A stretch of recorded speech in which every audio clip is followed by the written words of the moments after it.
ठीक है।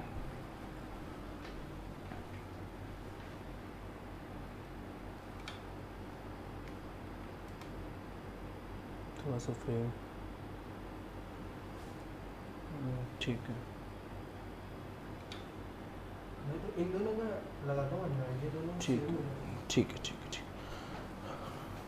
Hello students, स्वागत है आप सभी का आशीष सिंह लेक्चर्स के इस लेटेस्ट लाइव स्ट्रीम में। दोस्तों, इस लाइव स्ट्रीम में हम लोग जो है बहुत ही इंपॉर्टेंट सेक्शन कवर करने वाले हैं, जिसके अंदर हम लोग ये बात करेंगे जहां हम लोगों ने टॉपिक को लास्ट क्लास में छोड़ा था, वहीं से हम लोग जो है आगे बढ़ेंगे और ये देखेंगे कि भाई SCC, BCC और FCC को आपने समझ तो बहुत अच्छे से लिया था।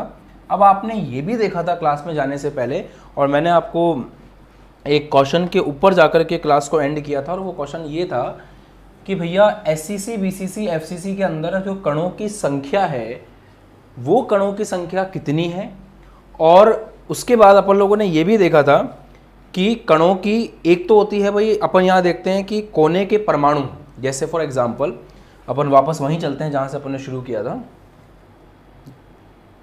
यहाँ आ जाते हैं। ठीक है, देखिए आप कणों की व्यवस्था को जब भी देखते हो SCC, BCC, FCC में, फॉर एग्जांपल अभी आपने समझने के लिए SCC को पकड़ा, तो SCC में अगर कणों की व्यवस्था देखोगे तो एक चीज तो आपके दिमाग में डायरेक्टली आई जाएगी कि भाई जितने भी 8 कोनों पर कण हैं, वो 8 कोनों पर जो कण हैं वो सारे के सारे इस एकक कोष्टिका के अंदर नहीं है। उनका कुछ हिस्सा एकक कोष्टिका के अंदर है और कुछ हिस्सा जो है वो एकक कोष्टिका के बाहर है ना। ये बात समझ में आती है आपको? तो अगर अपन ये बात करें कि एकक कोष्टिका के अंदर कितना हिस्सा है उस कण का, तो उसी को आज अपन को पढ़ना है। ऐसे ही BCC के अंदर आप देखोगे और ऐसे ही FCC के अंदर आपको देखना है। ये जो नंबर 1 डायग्राम आपके सामने बने हुए हैं 1, 2, 3, इन डायग्रामों में सारे के सारे कण दिखाए गए हैं जो अपन लोगों ने पढ़ा था। अब देखो, ये मान के चलना कि जब भी आप आगे की किसी क्लास में आ रहे हो तो पीछे की क्लासेस आपको पढ़ी हुई होनी चाहिए। उसका रीज़न ये है कि अब अपन रिवीजन पूरी तरह से नहीं कर सकते हैं पुरानी क्लासेस का। कंटेंट बढ़ता जा रहा है और जब कंटेंट बढ़ने लगता है तो फिर एक समस्या ये हो जाती है कि अपन पुरानी चीज़ को रिवाइज कर नहीं पाते हैं, और ऐसे केस में आपका उत्तरदायित्व तो थोड़ा सा बढ़ जाता है। आपको घर से थोड़ा पढ़ के आना पड़ेगा ताकि आपको चीज़ें बेहतर समझ में आए। तो अब अपन को यही देखना है कि इसका कितना हिस्सा इस एकक कोष्टिका के अंदर है और कितना हिस्सा एकक कोष्टिका के बाहर है। अगर हम लोग डायग्राम को इस तरह से बनाएं कि जितना हिस्सा अंदर है उतना हिस्सा ही दिखाएं और जो हिस्सा बाहर है उसको काट दें, तो फिर ये डायग्राम इस प्रकार का नजर आएगा। ये वाला ऐसा नजर आएगा, ये वाला ऐसा नजर आएगा और ये वाला ऐसा नजर आएगा। और एक्चुअल में अपन को अब यही पता लगाना है कि ये हिस्सा कितना है, क्योंकि ये वो हिस्सा है इस कण का जो आपकी एकक कोष्टिका के अंदर है, और हमें इसी का पता लगाना है कि ये हिस्सा कितना है, और यही आज की क्लास का उद्देश्य है। तो आपको टॉपिक समझ में आ गए, और अब अपन क्या कर रहे हैं, अब अपन एक हेडिंग ले रहे हैं और उस हेडिंग को लेकर के आगे बढ़ रहे हैं। एकक कोष्टिका में कणों की संख्या। सभी बच्चे अपनी कॉपी में हेडिंग लगाएं, एकक कोष्टिका में, एकक कोष्टिका में कणों की संख्या। और मैं आपको पहले ही स्पष्ट कर चुका हूं कि एकक कोष्टिकाओं में जो क्रिस्टल तंत्र है वो आपने पढ़ा था, और क्रिस्टल तंत्र 7 प्रकार का होता है। और हमें हमारी क्लास के अंदर, मतलब इस चैप्टर के अंदर, जिस क्रिस्टल निकाय के बारे में बात करनी है वो क्रिस्टल निकाय आपका कौन सा है, वो है घनीय। हमें घनीय के बारे में बात करनी है, इसके अलावा हमें किसी और के बारे में बात नहीं करनी है। समझ आता है यहाँ तक? कोई दिक्कत नहीं है। घनीय एकक कोष्टिका के बारे में हमें डिस्कशन करना है कि एकक कोष्टिका में कणों की संख्या घनीय में कितनी है। पक्का बच्चों? ठीक है, यहाँ तक कोई समस्या नहीं है, किसी को भी समझ में आ रहा है, सब कुछ बढ़िया है। ध्यान दीजिए आगे। अब इसके लिए अपन को क्या करना पड़ेगा, थोड़े से विजुअल्स वगैरह पे ध्यान देना पड़ेगा। बहुत सिंपल है। देखो, अगर मैं आपको ये बोलूं कि एक कण है, वो एक कण 2 कमरों के अंदर है, सिंपल भाषा में समझना आप, है ना, ताकि आपको आसानी हो। एक कण जो है वो 2 कमरों के अंदर है, और मेरा आपसे सवाल ये है कि एक कमरे में कितना है। तो आप सिंपल सा जवाब दोगे, सर अगर एक कण 2 कमरों में है तो एक कमरे में कितना होगा, 1/2 होगा। दोनों कमरों में आधा आधा होगा ताकि जुड़ करके 1 हो जाए। तो वही वाली बात है, अपन को बस ये पता लगाना है कि जो कण कोने पर है, समझना, जो कण कोने पर है, ये वाला पेन चेंज करते हैं पहले, ये कण जो कोने पर है, ये कण कितनी एकक कोष्टिकाओं में विभाजित हो रहा है। अगर हमें ये पता लग जाए कि ये कण कितनी एकक कोशिकाओं में विभाजित हो रहा है तो फिर हमें इसको समझना बहुत आसान हो जाएगा। फिर हम क्या करेंगे, जो जितने हमारे पास कण है, जैसे एक कण की अपन बात कर रहे हैं, डिवाइड कर देंगे जितनी एकक कोशिकाओं में विभाजित हो रहा है तो ये निकल के आ जाएगा कि वो एक एकक कोशिका में कितना है। मोटी मोटी बात समझ में आई। अब आपका कोने वाला कण जो है कितनी एकक कोशिकाओं में विभाजित हो रहा है वो समझने के लिए आपको थोड़ा सा 2-3 डायग्राम्स पे ध्यान देना पड़ेगा। आपने अगर एक बार ये चीज समझ ली तो फिर जीवन भर के लिए हो जाएगा। देखो अब अगर आप गौर फरमाओ तो ये डायग्राम मुझे काफी पसंद है, इसमें बहुत सिंपल वे में चीजें बनाई हुई हैं। अब इस डायग्राम को देखिए, आपको सब कुछ समझ में आएगा बिना किसी दिक्कत के, है ना। लेट्स सी, ये आपकी एक एकक कोशिका है। इस एकक कोशिका को ध्यान से देखो, ये जो कलर किया हुआ है, ये वाली जो यहां से बाहर निकल रही है, ये वाली जो एकक कोशिका है, इस एकक कोशिका पे अगर आप ध्यान दोगे तो आपको बहुत आसानी से समझ में आएगा कि ये जो इकाई कोशिका है, पहली बात तो ये घनीय है, दूसरी बात ये है कि ये एससीसी है। एससीसी क्यों है? क्योंकि 8 कोनों के ऊपर एक कण है, तो जो हमें समझना है वही है। अब आप इसके किसी एक कण पे ध्यान दो। अब उस कण को हम चेक करेंगे कि वो कण कितने घनों के अंदर आ रहा है, वो कण कितनी एकक कोशिकाओं में सहभाजित हो रहा है। शब्दों का चयन हमें बहुत ध्यान से करना चाहिए साइंस में। सहभाजित, सहभाजित का मतलब होता है शेयर कितने कणों, शेयर कितनी एकक कोशिकाओं में हो रहा है, बात उसकी की जा रही है।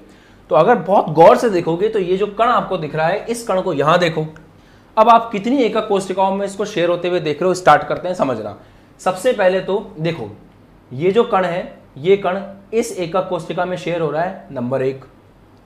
इस एकक कोशिका में शेयर हो रहा है, नंबर 2। पीछे वाली एकक कोशिका जो नीचे है उसमें शेयर हो रहा है, नंबर 3। इधर वाली में शेयर हो रहा है, नंबर 4।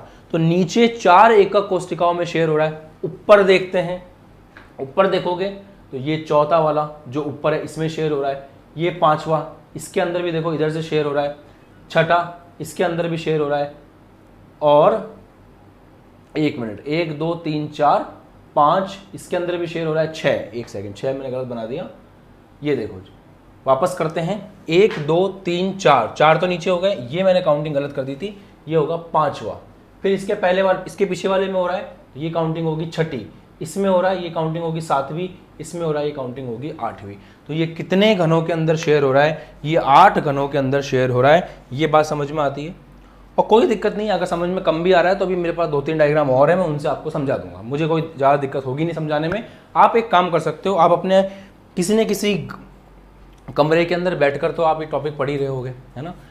एक काम करो, कमरे के कोने पर देखो, सभी बच्चे अभी के अभी अपने कमरे के कोने पर देखो और दिमाग लगाओ कि उस कोने पर अगर कोई कण हो तो वो कितने कमरों में शेयर होगा। अब मैं आपके साथ में आपको दिमाग लगवाने में हेल्प करता हूँ। जैसे मान लीजिए अपन एक काम करते हैं,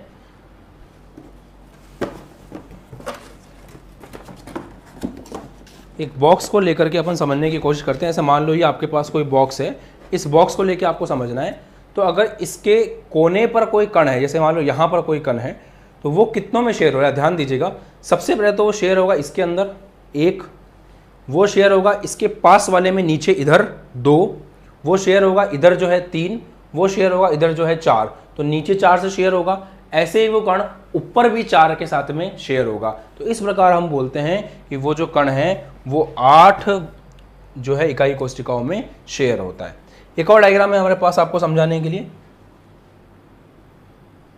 ये डायग्राम भी बहुत अच्छा है, इसको देखकर भी आप तुरंत समझ जाओगे। ये देख लो, अब ये जो आप देख पा रहे हो इसके अंदर हमने केवल एक ही कण दिखाया है आपको, जो कोने के ऊपर स्थित है। अब उस कोने पर स्थित कण कितने घनों में शेयर हो रहा है उसकी गिनती कर लो आप। तो नीचे आपको 4 साफ साफ दिख रहे होंगे, 1 2 3 4, और ऊपर के 4 भी आपको साफ साफ दिख रहे होंगे, 5 6 7 8। तो ये जो कण आप देख पा रहे हो, ये कण 8 एकक कोशिकाओं में विभाजित हो रहा है।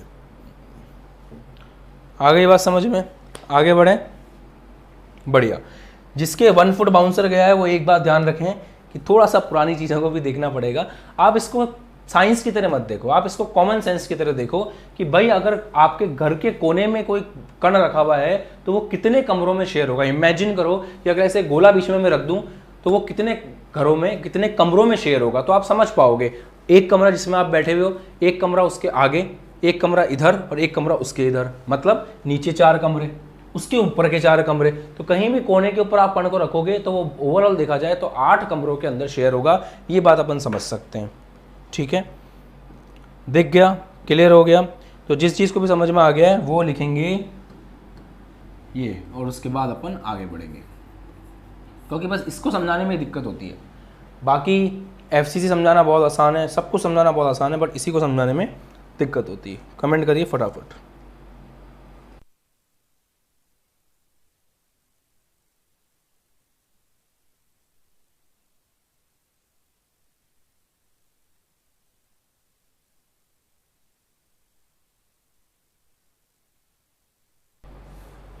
हाँ जी, ठीक है, हो गया, बढ़िया। चलो आगे बढ़ते हैं। अब अपन ये दिमाग लगाएं कि भाई एससीसी के अंदर कितने कण हैं। सबसे पहले टोटल दिमाग लगाएंगे तो सब समझ में आएगा। बढ़िया बढ़िया बढ़िया, वेरी गुड वेरी गुड।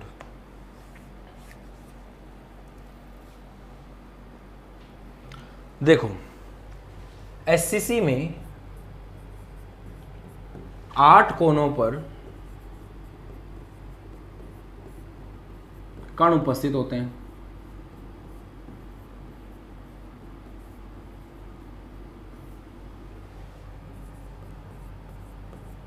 ये बात तो सही है ना कि एससीसी पर जो है 8 कोनों के ऊपर कण उपस्थित होते हैं।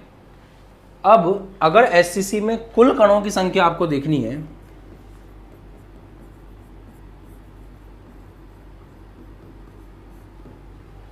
एससीसी में कुल कणों की संख्या अगर आपको देखनी है तो उसका तो फिर एक तरीका होगा। तरीका क्या होगा? बहुत सिंपल है। कणों की संख्या, कितने कण हैं आपके पास,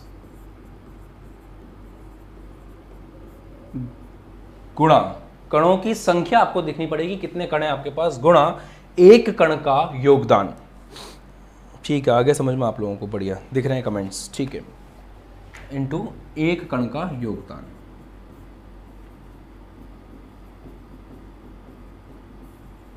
अब अगर अपन दिमाग लगाए ना तो बहुत सिंपल भाषा में समझ में आ जाएगा।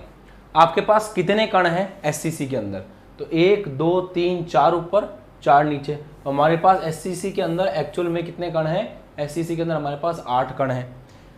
एक कण का योगदान कितना है, यही बात तो अपन ने अभी इतनी मेहनत करके समझी थी कि अगर आप देखो तो एससीसी के अंदर एक कण का कितना हिस्सा एक घन में है, तो वो हिस्सा है 1/8। इसी को तो अपन समझ रहे थे। तो यहां से एक बात क्लियर होती है कि एक कण का योगदान जो है वो कितना है, 1/8 है। तो टोटल करके कितने कण आ रहे हैं? एक कण आ रहा है।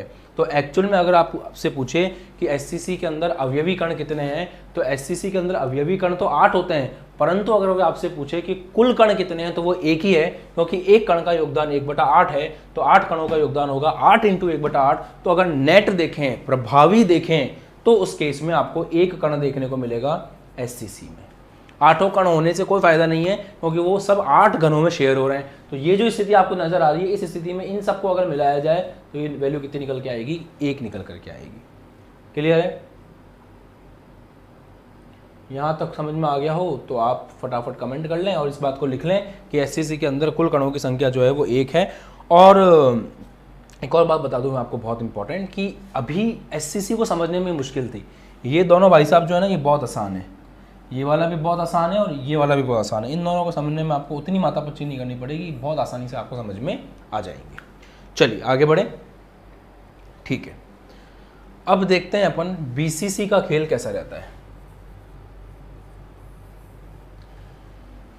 बीसीसी के खेल को समझने में तो ज़्यादा दिक्कत वैसे भी नहीं होनी है। क्यों नहीं होनी है? देखो, अगर बीसीसी के खेल को समझना हो तो बीसीसी में ये बात तो तय है कि 8 कोनों के ऊपर कण है, वो तो आपको दिख ही रहे। तो अगर बीसीसी में 8 कोनों पर कण है तो सबसे पहले तो उनका योगदान चेक कर लेते हैं जो 8 कोनों के ऊपर है। तो एक कण जो कोने पर है उसका कितना हिस्सा अंदर है? 1/8 हिस्सा अंदर है। तो 8 कण जो है वो कोने के ऊपर उपस्थित हैं, तो 8 × 1/8 बराबर कितना आ गया? 1 आ गया। तो बीसीसी को जब आप चेक करने जा रहे हो तो बीसीसी के अंदर आपको ये बात तो पता है कि 8 कणों के ऊपर, 8 कोनों के ऊपर कण होते हैं। और ये आपने एससीसी वाले केस में समझ लिया था कि एक कोने के ऊपर अगर कण है तो उसका एक घनीय कोष्टिका में जो योगदान है वो 1/8 है। तो 8 का कितना होगा, 8 इंटू 1/8 होगा, जिसको हम लोग 1 के बराबर बोल सकते हैं। अब जो कण केंद्र पर उपस्थित है, क्योंकि इसमें एक्स्ट्रा भी तो होता है, हम लोगों ने पढ़ा है ना, अंतः केंद्रीय एकक कोष्ठिका बोलते हैं इसको। तो इसके अंदर क्या होता है कि एक कण बीच में भी होता है। तो अगर एक कण बीच में है तो वो कण कितना है उस एकक कोष्ठिका में, तो आप ध्यान समझना, आपको मत समझ में आएगा। इस कमरे के अंदर जो कोने के ऊपर कण है, मैं कमरा बोल रहा, अपने कमरे को देखो, आप जिस कमरे में बैठे हो वहां पे देखो, कोने के ऊपर जो कण है वो तो 8 कमरों में शेयर हो रहा है, बट एक कण अगर बीच में रखा हुआ है इस कमरे के, तो वो पूरा का पूरा इसी कमरे के अंदर है। वापस से आप इस डायग्राम को भी देख सकते हो, इस डायग्राम में साफ साफ ये बात समझ में आती है कि ये जो कण है कोने वाला, इसका कुछ हिस्सा बाहर है और कुछ हिस्सा ही एकक कोष्ठिका के अंदर है। पर वो कण जो आपने बीच में रखा है, ये वाला, ये तो पूरी तरह से एकक कोष्ठिका के अंदर ही है। इसका मतलब जो कण केंद्र पर है, जो कण केंद्र पर है, उसका योगदान पूरी तरह से 1 है, क्योंकि वो पूरा का पूरा आपकी एकक कोष्ठिका के अंदर ही है। और 1 + 1 कितना आता है, 2। तो आपके बीसीसी के अंदर, आपकी अंतः केंद्रीय एकक कोष्ठिका के अंदर जो कणों की कुल संख्या होगी वो होगी 2। अब बताओ, समझ में आ रहा है?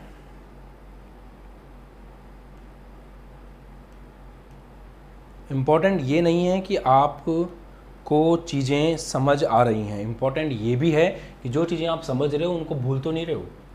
और भूलना हमारा स्वभाव होता है ना, भूलना हमारा स्वभाव है। हम दिन के अंदर पता नहीं कितनी घटनाओं को देखते हैं और उसमें से हमें कुछ भी याद नहीं रहता, बहुत कम परसेंटेज में हमें याद रहता है, बाकी सब हम भूल जाते हैं। वो ज़रूरी भी है, अगर आप सब कुछ याद रखोगे तो पागल हो जाओगे, ये साइंस का फैक्ट है। इसलिए क्या होता है ना कि हमें वो चीज़ें याद रहती है हमेशा के लिए जिन चीज़ों का हम रिवीजन करते हैं। तो एक्चुअल में ह्यूमन ब्रेन के अंदर ना रिवीजन बहुत ज़्यादा इंपॉर्टेंट है।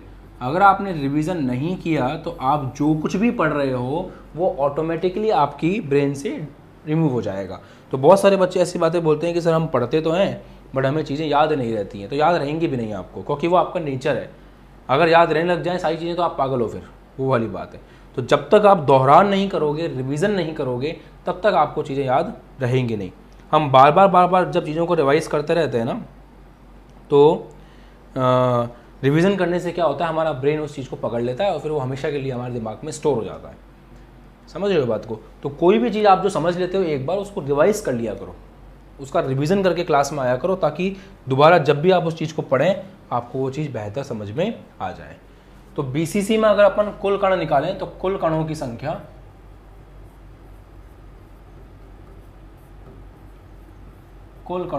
हम इसमें निकालेंगे और यही हमारा टारगेट है कि कुल कणों की संख्या कितनी है वो हमें देखना है।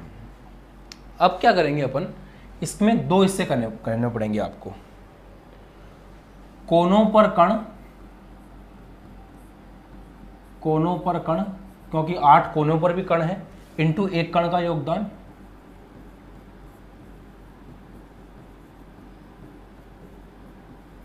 प्लस केंद्र पर कण, पूरी एकक कोशिका के केंद्र पर एक कण है तो केंद्र पर कण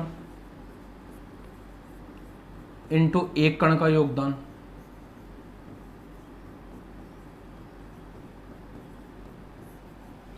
तो आप ऐसे बोल सकते हो कोनों पर कण, 8 कोने हैं आपके पास, एक कण का योगदान कितना है 1/8।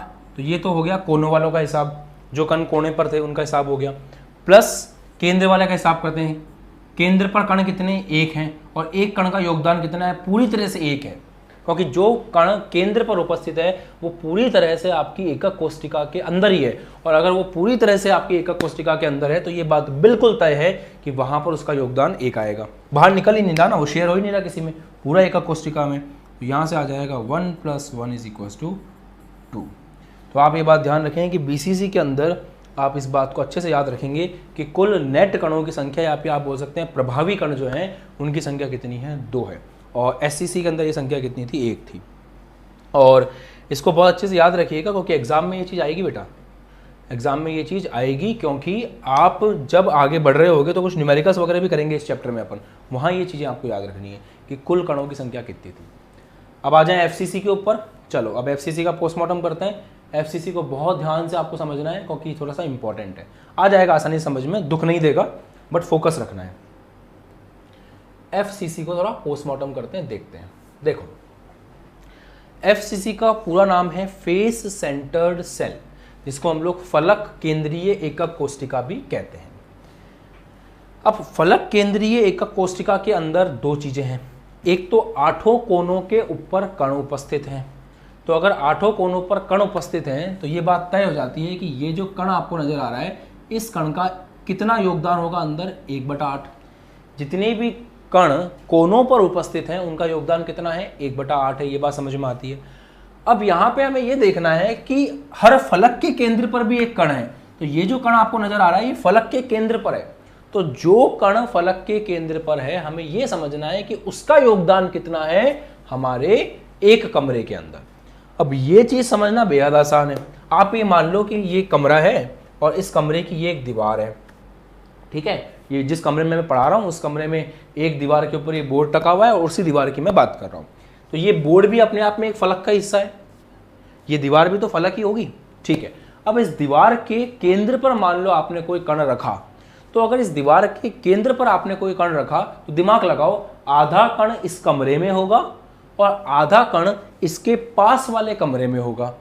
फिर से एक बार, अगर आप किसी फलक के केंद्र पर खुद इमेजिनेशन करो, जिस कमरे में आप बैठे हो उस कमरे को ढंग से देखो, सब समझ में आएगा। उस कमरे के अंदर आप देख पा रहे हो दीवार, उस दीवार में आप देख पा रहे हो कि जो फलक है उस फलक के केंद्र पर अगर अपन किसी कण को रख दें तो आधा हिस्सा इस कमरे में होगा और आधा हिस्सा इसके पड़ोस वाले कमरे में होगा, ठीक है। तो एक कमरे में योगदान कितना हुआ, 1/2।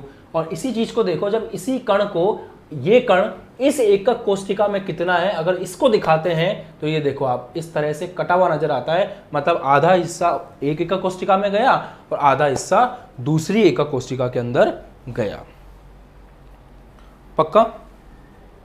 अब इसको देखने के लिए अपन 2-3 विजुअल्स और काम में लेते हैं। ये वाला देख लो, इसको देख पा रहे हो, ये है वो कि अगर आपने किसी फलक के केंद्र पर, ये फलक ही तो है, ये जो पूरा है ये क्या है, फलक है।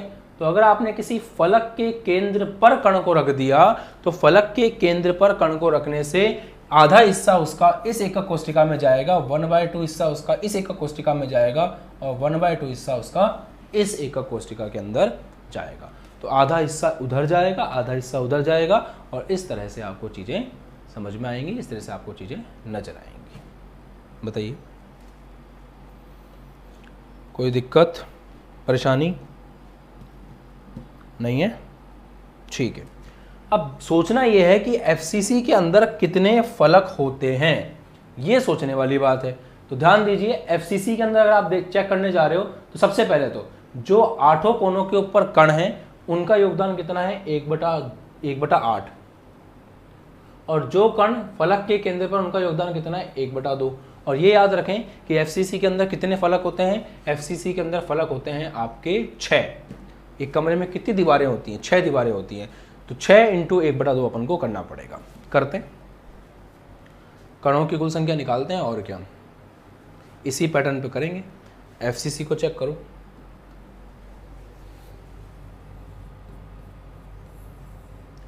कुल कणों की संख्या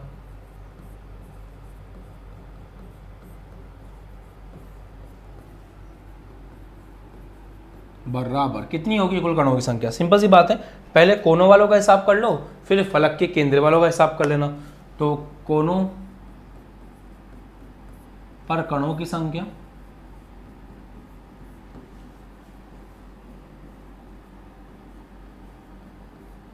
इंटू एक कण का योगदान प्लस फलक के केंद्र पर कणों की संख्या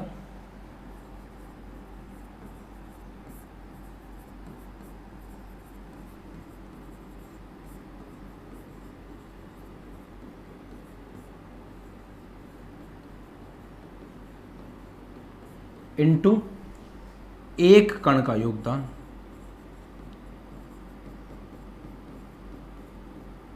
तो लॉजिक क्या है, लॉजिक ये है कि हम दो चीज़ों को जोड़ करके देख रहे हैं, एक तो कोने के वाले को और एक फलक के केंद्र वाले को, और उसी से निकल के आएगा कि एफसीसी के अंदर नेट कणों की संख्या कितनी है, प्रभावी कणों की संख्या कितनी है। बहुत सारे बच्चों ने बिल्कुल सही आंसर दिया, जिसको देख करके काफ़ी अच्छा लगता है कि आप लोग एक्टिव हैं क्लास में और चीज़ों को अच्छे से ग्रैब कर रहे हैं। अब आगे देखिए, कोने पर कणों की संख्या 8 कण है कोने के ऊपर उपस्थित एफसीसी के अंदर। एक कण का योगदान कितना है आपको बहुत अच्छे से पता है, 1/8 है। प्लस फलक के केंद्र पर कणों की संख्या, तो फलक के केंद्र पर कण कितने हैं, दिमाग लगाओ, कितने फलक हैं आपके पास? आपके पास 6 फलक हैं। तो अगर आपके पास 6 फलक हैं तो फलक के केंद्र पर कणों की संख्या हो जाएगी 6।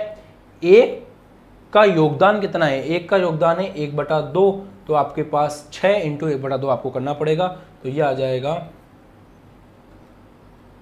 1 + 3 = 4। तो प्रभावी कणों की संख्या कितनी है एफसीसी के अंदर? 4 है। तो अगर अपन अब लॉजिकली चीज़ों को समझें तो इतनी बात तो समझ में आई गई है कि भाई इधर अपन देखें तो कितने कण उपस्थित है अंदर इफेक्टिव रूप में? 1, इधर कितने हैं? 2, और इधर कितने हैं? 4। यहाँ तक ठीक है, कोई दिक्कत नहीं है। तो ये टॉपिक अपन ने यहाँ तक कवर किया। अब अपन आगे बढ़ेंगे और आगे वाले टॉपिक को कवर करेंगे। अब एक टेबल है, उस टेबल को अपन बनाते हैं और उस टेबल को बना करके अपन कवर करते हैं।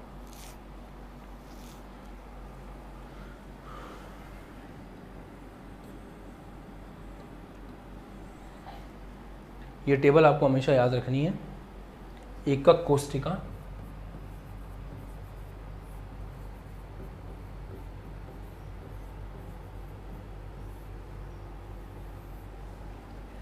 कोने के परमाणुओं की संख्या,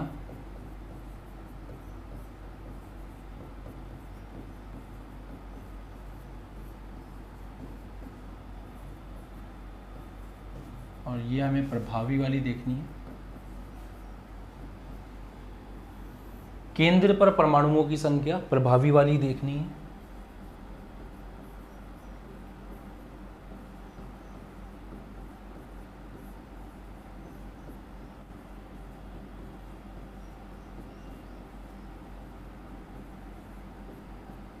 प्रभावी ही आपको चेक करनी है। उसके बाद फलक के केंद्र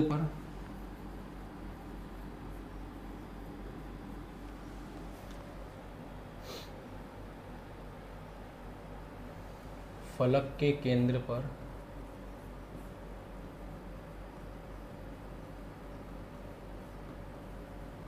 कणों की संख्या,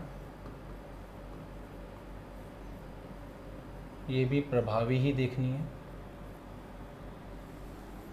और अब आएगा कुल संख्या।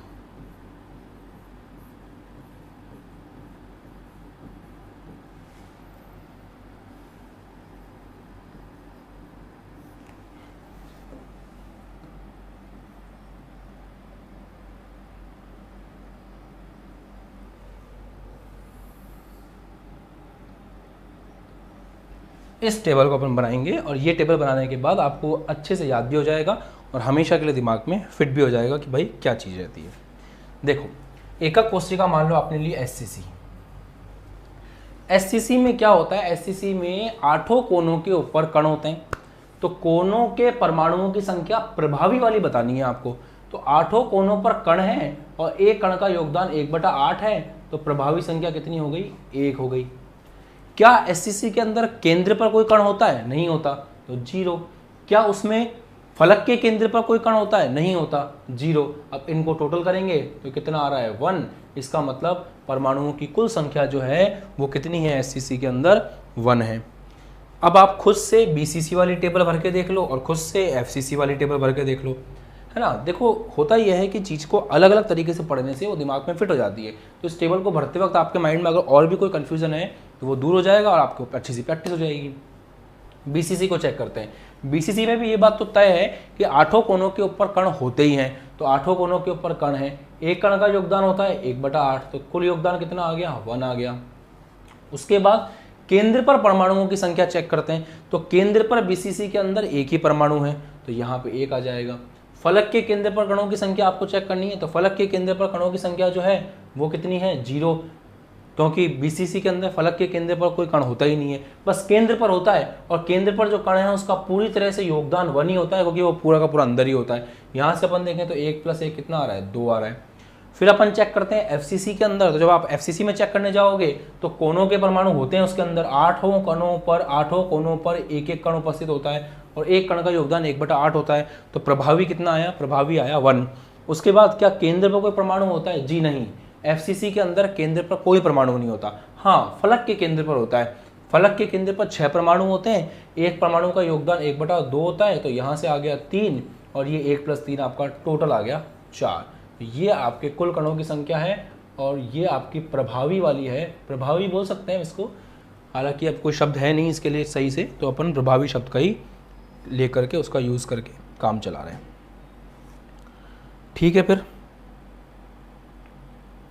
बढ़िया, यहाँ तक कोई दिक्कत नहीं, आगे बढ़ सकते हैं। ठीक है, अब जिसने ये टेबल भर ली है ठीक है, नहीं तो आप वीडियो को पॉज कर सकते हैं, क्लास को रोक सकते हैं और क्लास को रोक करके आप इस चीज़ को आराम से देख सकते हो। बट ये टेबल भर लेना, बाद में भर लेना क्लास के, कोई दिक्कत नहीं है। अब हम पढ़ने जा रहे हैं हमारा नया टॉपिक जिसका नाम है संकुलन क्षमता।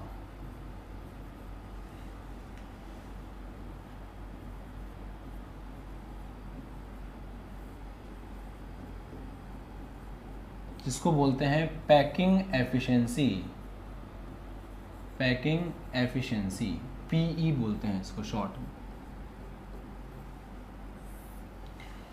क्या मतलब है इसका? बहुत अच्छे समझेंगे, बहुत आसान है, बहुत ज़्यादा आसान है और एग्जाम में यहाँ से प्रश्न भी आता है, इसलिए ये और भी ज़्यादा इंपॉर्टेंट हो जाता है।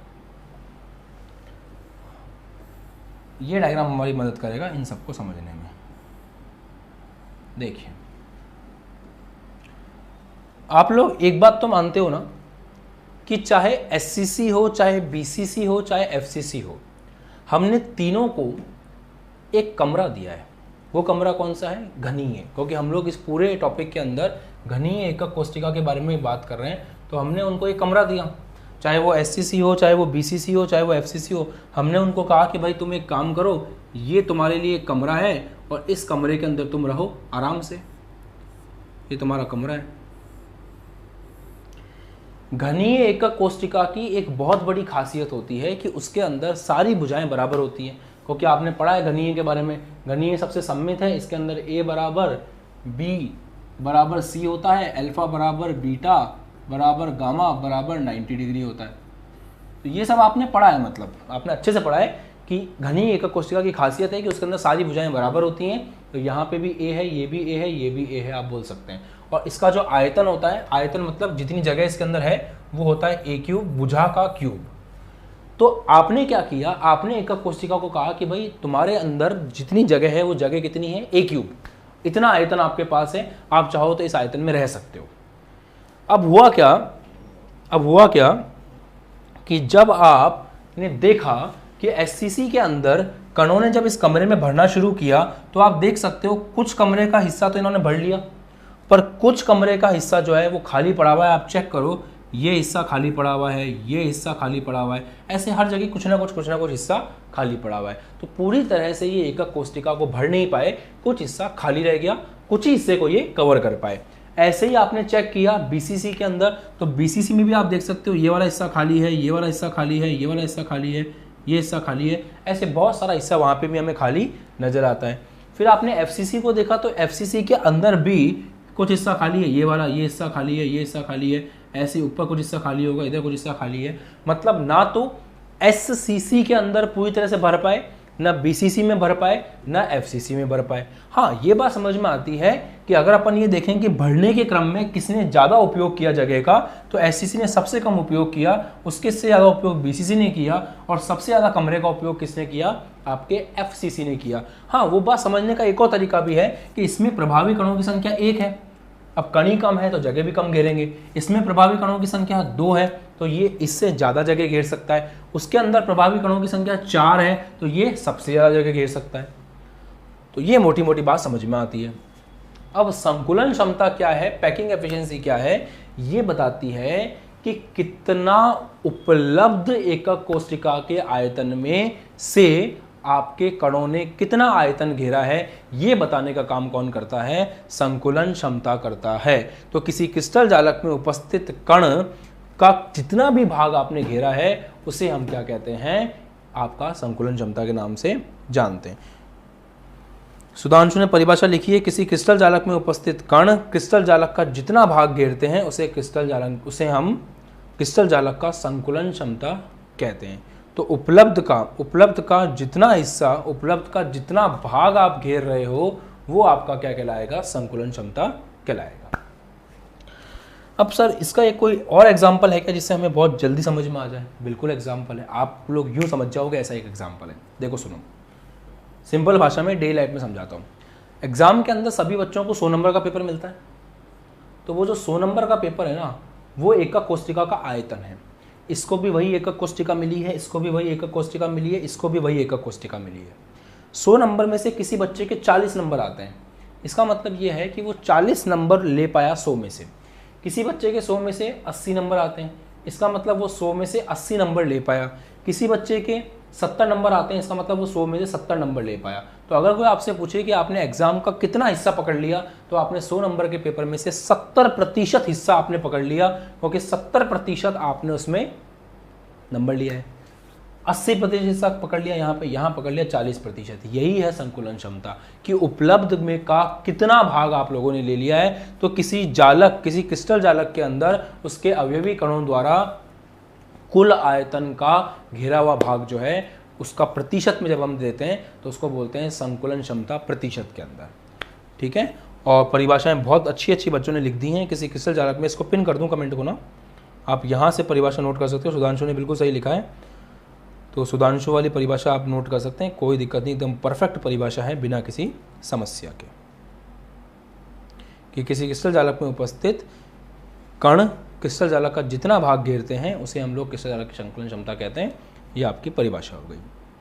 अब हमारा आज का टारगेट यही रहेगा कि हम संकुलन क्षमता की परिभाषा तो लिख लिया हमने, इसका फॉर्मूला वगैरह देख करके हम लोग चीज़ों को बनाएं।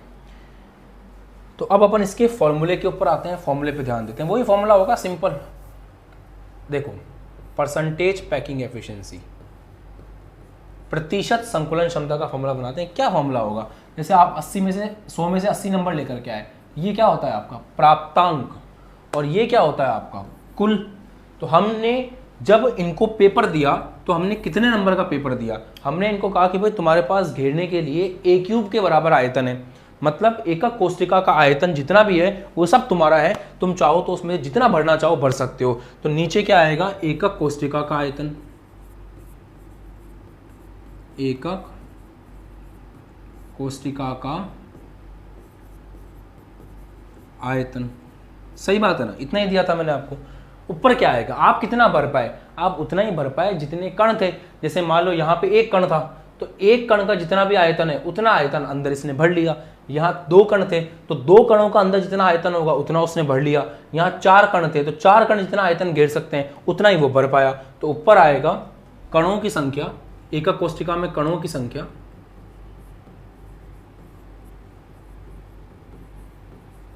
इनटू एक कण का आयतन,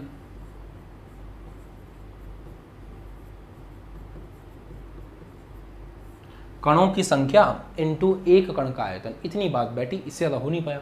ठीक है, अब कणों की संख्या कितनी है? तो कणों की संख्या को मैं z से प्रदर्शित कर रहा हूं, और यही कणों की संख्या z जो है इस केस में 1 है, इस केस में 2 है और इस केस में 4 है, गुणा एक कण का आयतन कितना है? ध्यान से देखिए, जो भी आपका कण है उसको हमने ठोस गोले के रूप में माना हुआ है। तो जो भी आपका कण है उसको हमने ठोस गोले के रूप में माना हुआ है, और गोले की त्रिज्या अगर r हो तो गोले का आयतन होता है, आपको पता होगा 4/3 πr³। ये गोले के आयतन का फॉर्मूला है। तो यहाँ पे अगर अपन गोले को ठोस कण के रूप में मानते हैं तो एक गोले का आयतन होगा 4/3 πr³ डिवाइड बाय एकक कोष्टिका का आयतन कितना है? एकक कोष्टिका घन के रूप में है, तो एकक कोष्टिका का जो आप एक मिनट चेक करते हैं, एकक कोष्टिका का रेड पेन ठीक रहेगा। एकक कोष्टिका का जो विमा है a, उस विमा का आपको क्यूब कर देना है सिंपल सा, तो वहां से आपको उसका आयतन मिल जाएगा। तो ये आ गया a³ गुणा 100। तो ये आपके पास फॉर्मूला हो गया परसेंटेज पैकिंग एफिशिएंसी का। अब कमेंट करके बताओ कि इस फॉर्मूले को समझने में कोई दिक्कत तो नहीं है, और ये फॉर्मूला आपको क्लियर हो गया है। फिर हम लोग जो है इस फॉर्मूले को लेकर के आगे काम करते हैं और एकक कोष्टिका के अंदर ये चीज़ निकालने की कोशिश करेंगे, पकड़ने की कोशिश करेंगे कि एक एकक कोष्टिका का कितना भाग जो है उसने घेर रखा है। एससीसी, बीसीसी, एफसीसी तीनों के लिए अलग अलग गणना होगी। यहां तक बताओ समझ में आ गया क्या? कोई दिक्कत किसी को? यहां तक एकदम क्लियर है? फॉर्मूले समझ में आने चाहिए बेटा, जब तक फॉर्मूले समझ में नहीं आएंगे कर नहीं पाओगे ना। और फॉर्मूले रटने थोड़ी हैं अपन रटने थोड़ी बैठे हैं यहाँ पे, अपन समझने बैठे हैं। इसलिए मैंने आपको अभी तक एक भी फॉर्मूला रटवाया नहीं है। इस पूरे लेक्चर्स के अंदर देखो आपको खास डिफरेंस पता है कहाँ देखने को मिलेगा, जब हम एकविमीय, द्विविमीय और त्रिविमीय निबिड़ संकुलन पढ़ेंगे, इस चैप्टर का दूसरा भाग, वहाँ आपको डिफरेंस समझ में आएगा। अष्टफलकीय रिक्ति, चतुष्फलकीय रिक्ति ऊपर से बता दिया जाता है। मैं आपको बहुत डीप में फुल कंसेप्ट के साथ बताऊंगा कि चतुष्फलकीय रिक्ति और अष्टफलकीय रिक्ति क्या चीज़ है।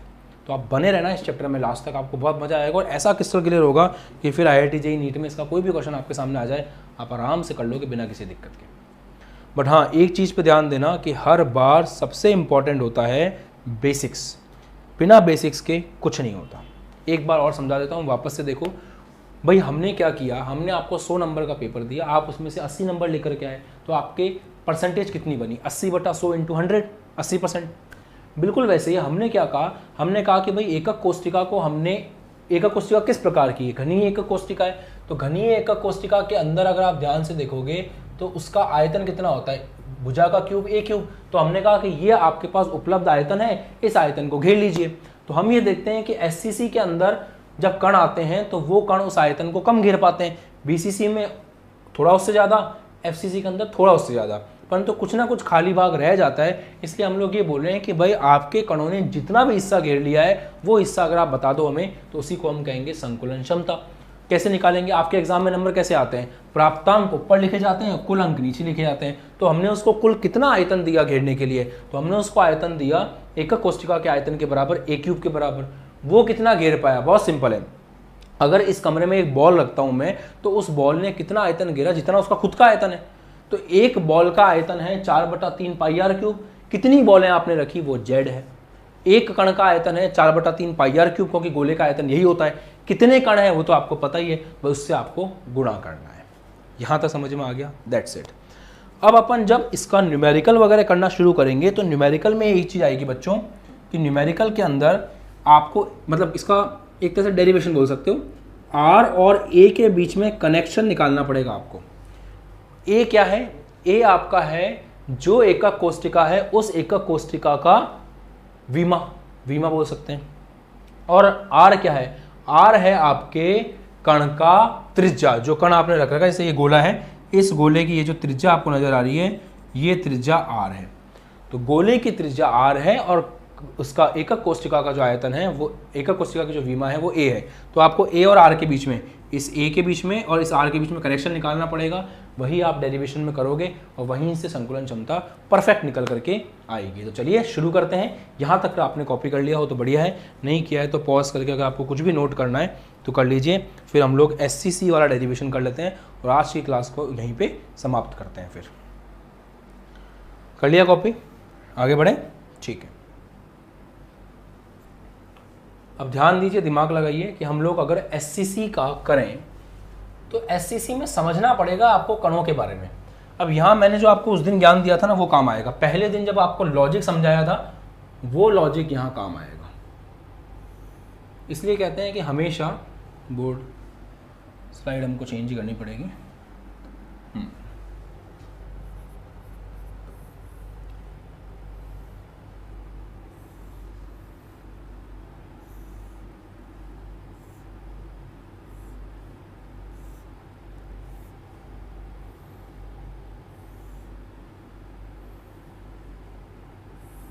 ठीक है। SCC के अंदर एक बहुत बड़ी बात है कि 8 कोनों पर कण होता है।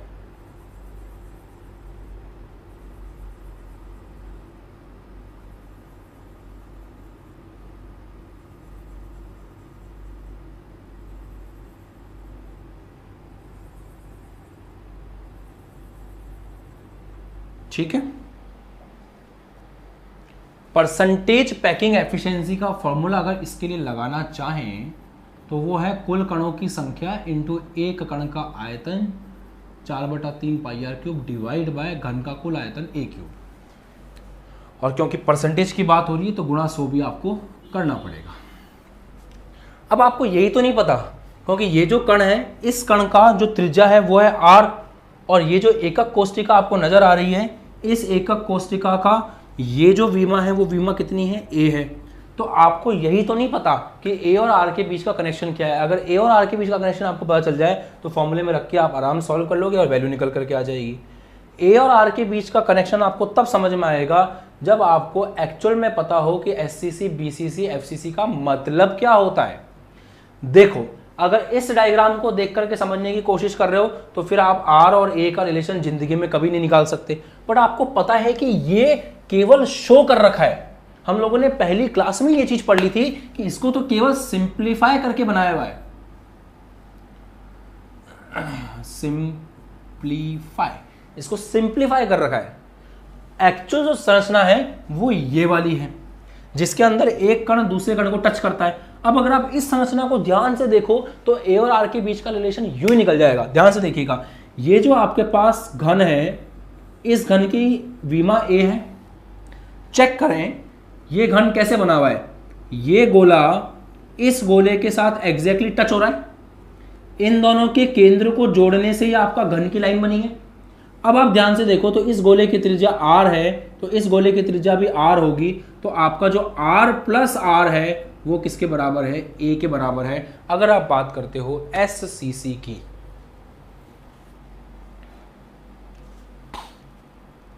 तो यहां पर a बराबर 2r होगा। कुछ बच्चों ने r बराबर 2a, r बराबर 2a लिख दिया है, वो सही है। a बराबर 2r, हाँ ये दिखाई देगा आपको a बराबर 2r के आसपास, a बराबर 2r। ठीक है, मतलब समझ में आया सबको? किसी ने कॉम्प्रोमाइज तो नहीं किया समझने में? कॉम्प्रोमाइज वाली बात नहीं करनी है, पूरा समझ में आना चाहिए अच्छे से। चलो अब इधर आते हैं। तो एक्चुअल ये आपको दिख इस तरह से रहा है, एक्चुअल डायग्राम कैसा है वो देखो। इसको अगर आप जूम करके देखोगे, इसी चीज को अगर आप थोड़ा सा बड़ा करके देखोगे, एक लाइन को,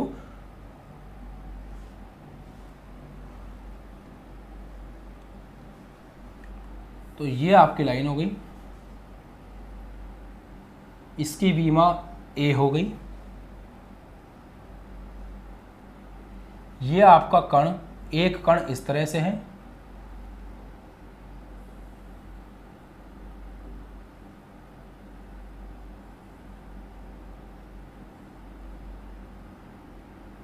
दूसरा कण इस तरह से।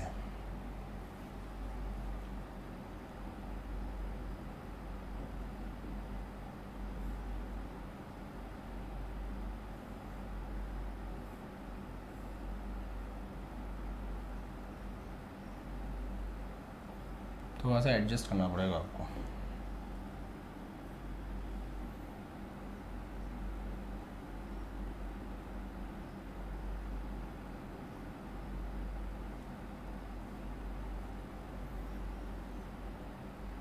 ठीक है, काम चलाओ तो हो ही गया।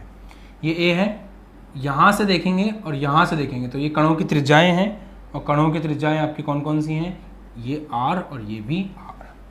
तो अगर इनको इस प्रकार से देखें तो a बराबर कितना निकल करके आता है, a बराबर निकल करके आता है 2r। और ये बात अगर आपके समझ में आ जाती है तो फिर इस डेरिवेशन को करना कोई दिक्कत नहीं है, बहुत मक्खन डेरिवेशन हो जाता है। अब तो कुछ करना ही नहीं है, बस वैल्यू पुट करनी है। चलो वैल्यू पुट करते हैं, आंसर निकालते हैं फटाफट। परसेंटेज पैकिंग एफिशिएंसी, तो परसेंटेज पैकिंग एफिशिएंसी पे ध्यान दो जल्दी से। z का मान कितना है, कुल कणों की संख्या 8 मत लिख देना, 8 इसके अंदर प्रभावी कण नहीं है। एक कण का योगदान आपको बहुत अच्छे से पता है, 1/8 होता है, तो 8 कणों का होगा 1/8 इंटू 8 बराबर 1। तो आपको कुल कणों की संख्या लेनी है 1 into 4/3 pi r cube divide by a cube. a का मान कितना है, a बराबर है 2r, तो 2r का जब क्यूब करोगे तो वो होगा 8r क्यूब गुणा 100, r क्यूब से r क्यूब कट जाएगा। सब कुछ आपको पता है। अब 4/3 आपको पता है, पाई का मान होता है 3.14, वो आप अच्छे से जानते हो। उसके बाद आपको 800 सब पता है। इसको पूरा जब आप सॉल्व करोगे तो ये वैल्यू अप्रॉक्सीमेटली निकल के आएगी 52.4%। इसका मतलब ये हुआ कि जो आपका SCC है उसमें कण कितना हिस्सा घेरते हैं, 52.4%। इतना स्थान तो घेरते हैं, खाली स्थान कितना रह जाता है, खाली स्थान कितना है, खाली स्थान मतलब कितनी जगह खाली है, वो होगा 100 आपका टोटल था माइनस 52.4 कर लीजिए, इतने परसेंट खाली रह जाता है। ये वो परसेंट निकल के आया है जितना उन्होंने घेरा है, 100 में से माइनस करोगे तो वो हिस्सा निकल करके आएगा जो खाली है। समझ गए? बढ़िया, मस्त। इसको लेना चाहो, इसको नोट करना चाहो, पॉज करके नोट कर लो। और इधर आते हैं तो एससीसी के अंदर कितना हिस्सा इन्होंने घेर लिया है वो समझ में आई गया ना अपन को। इन्होंने जो हिस्सा घेर रखा है, ये जो हिस्सा घेर रखा है, घेरा हुआ हिस्सा है 52.4% और ये जो खाली हिस्सा आपको दिख रहा है ये है 100 माइनस 52.4%। ये था एससीसी का। अगली क्लास में अपन बीसीसी और एफसीसी का भी कवर करेंगे और इसी के साथ आज की क्लास को अपन खत्म करते हैं। और आप सभी बच्चे जो हैं जिन्होंने भी अभी तक आपका बैच ज्वाइन नहीं किया है फोर्स का, वो नीचे व्हाट्सएप पे मैसेज करके अपना बैच ज्वाइन कर सकते हैं ताकि क्लासेस आपको निरंतर आगे भी ऐसे ही मिलती रहें और आप पूरे साल बढ़िया से पढ़ाई करते रहो। तो मिलते हैं अगली क्लास में। बाय बाय, जय हिंद, टेक केयर।